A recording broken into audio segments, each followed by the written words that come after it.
ಜೋರಿಗಳೇ, ನೆನಪಿದೆಯಾ ನಿನಗೆ ನಿಮ್ಮ ತಾಯಿ ಎಷ್ಟು ಕಷ್ಟಪಟ್ಟಾಳ? ನೆನಪಿದೆ ನನಗೆ ನಿಮ್ಮಮ್ಮ ಎಷ್ಟು ಪ್ರಯಾಸ ಪಟ್ಟಿದ್ದಾಳೆ? ಈಗ ವಯಸ್ಸು ಬಂದಿದೆ, ಒಂದು ಹುಡುಗಿಗೋಸ್ಕರ ಒಂದು ಹುಡುಗಿಗೋಸ್ಕರ ಪ್ರಾಣ ಕಳುತ್ತೀಯ, ನಾಚಿಕೆಲ್ಲವಾ?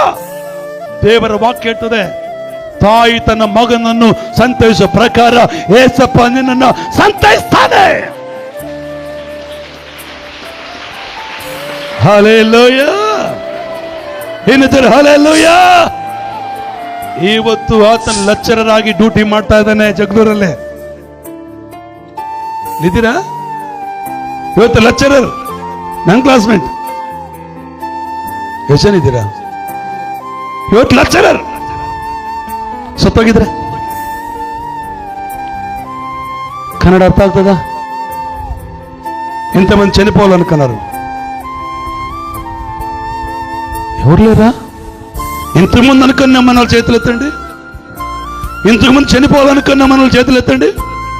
1 2 3 4 5 ಹಿಂಗೆ ಹಾವು ಮಾಡ್ದಂಗೆ ಮಾಡಬೇಡ. ನೀವು ಮನಸ್ಸಾಕ್ಷಿನ ತಕ್ಕನ ಎತ್ತಬೇಕ. ಅವರೆತ್ತಾರ ಇವರೆತ್ತಾರ ನೋಡಿ ನೀನು ಅನ್ಬೇಡ. ನೀವು ಚೈಪಟ್ಟಂದಿಗೆ ಎತ್ತಾವು ಎತ್ತಲೇದ? ಅಖೋದರನಿಗೆ ರಾತ್ರಿ 12:30 ಮಧ್ಯರಾತ್ರಿ 2:30 ಆತನಿಗೆ ನಾನು ಮಾತನಾಡಿದ್ದೇನೆ. ಹಲ್ಲೆಲೂಯಾ. ಯಾಕಂದ್ರೆ ನೀನು ಯಾವುದೋ ಒಂದಕ್ಕೋಸ್ಕರ ಸತ್ತೋದ್ರ ಲಾಭ ಇಲ್ಲ. ನಿಮ್ಮ ತಾಯಿ ನೆನಪು ಮಾಡ್ಕೊಂಡ್ರೆ ಸಾವು ನನಗೆ ಬರಲ್ಲ. ಆಯಮ್ಮ ಸಾವು ಅನುಭವಿಸಿ ನಿನಗೆ ಜನ್ಮ ಕೊಟ್ಟಾಳಮ್ಮ. ನಾನು ಇವತ್ತಲ್ಲಿದ್ದೇನೆ ಅಂದ್ರೆ ನಮ್ಮಮ್ಮ ಮರಣ ಜೀವ ಎರಡು ಕೈಗಿಡ್ಕೊಂಡು ನನಗೆ ಜನ್ಮ ಕೊಟ್ಟಾಳೆ. ನನಗೋಸ್ಕರ ನಮ್ಮಮ್ಮ ಸತ್ತು ಬದುಕಿದ್ದಾಳೆ. ನಂಬಿದರಲ್ಲಿ ಹೇಳ್ರಿ, ನಾನು ಕನ್ನಡ ನಿಮ್ಗೆ ಅರ್ಥ ಆದ್ರಲ್ಲಿ ಹೇಳ್ರಿ. ನೀವು ಸುಮ್ಮನೆ ಹಂಗೆ ಹೆಂಗ ಮರದೊಳಗೆ ತುಪ್ಪಕ್ಕನ ಕೆಳಗೆ ಬಿದ್ದಿಲ್ಲಮ್ಮ. ಅಮ್ಮನ ಹೊಟ್ಟೆ ಒಳಗಿನ ಹೊರಗೆ ಬರಬೇಕಂದ್ರೆ ಅಮ್ಮ ನಡನತೆ ನಂಗಾಲು ನರನಾಡುಗಳೆಲ್ಲ ಕಿತ್ಕೊಂಡು ಹೋಗಿ ಪ್ರಾಣ ಮುಡುಪಿಟ್ಟು ಪ್ರಾಣ ಬಾಯಿಗಿಟ್ಕೊಂಡು ಜನ್ಮ ಕೊಟ್ಟಿದ್ದಾಳೆ ನಮ್ಮ ತಾಯಿ. ಹಲ್ಲೆಲೂಯಾ.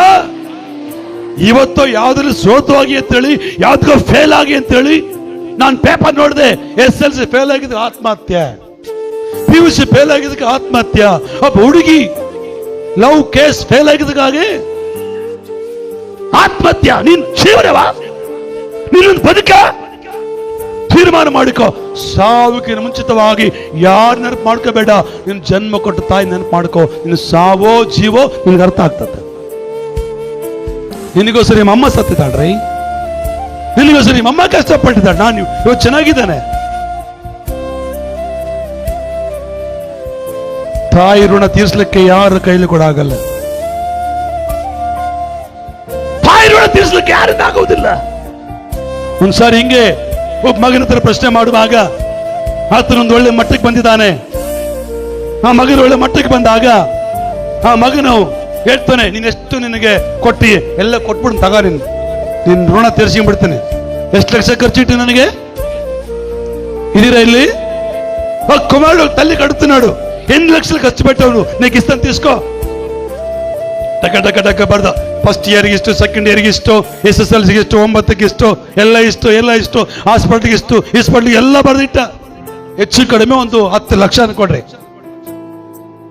10 ಲಕ್ಷ ಕೊಟ್ಬಿಟ್ರೆ ಅಮ್ಮನ ಋಣ ತೀರೋಗುತ್ತಾ? ಶಿವಮ್ಮ ಎಷ್ಟು ಇಟ್ಟಿ ತಗೋ, ತೀರುತ್ತಾ ಅಮ್ಮನ ಋಣ? ಎಷ್ಟು ಈಜಿ ರೀ ಮಾತಾಡಕ್ಕೆ, ಎಷ್ಟು ಸುಲಭ ರೀ ಬಾಯ್ದಳಕ್ಕೆ. ತಾಯಿ ಋಣ ತೀರಿಸಲಿಕ್ಕೆ ಪ್ರಪಂಚದಲ್ಲಿ ಯಾವ ಮನುಷ್ಯನ ಕೈಲಿ ಆಗುವುದಿಲ್ಲ. ಯೇಸು ಕ್ರಿಸ್ತನ ಕೈಲಿ ಆಗಿಲ್ಲ. ಅಲ್ಲಿ ಅಮ್ಮ ಋಣ ತೀರಿಸ ಆಯ್ತಾ ಏಸಪ್ಪನ ಕೈಲಿ? ಅದಕ್ಕೆ ಏನ್ ಮಾಡ್ತದೇನೆ ಏಸಪ್ಪ ಹೋಗ್ಬೇಕಾದ್ರೆ, ಈಗೋ ನಿನ್ನ ಮಗನು ಅಂದ್ರೆ ಈ ಋಣ ನನ್ನ ತೀರ್ಸಕ್ ಆಗಲ್ಲ, ಇನ್ನು ಮುಂದುವರಿತದಂತ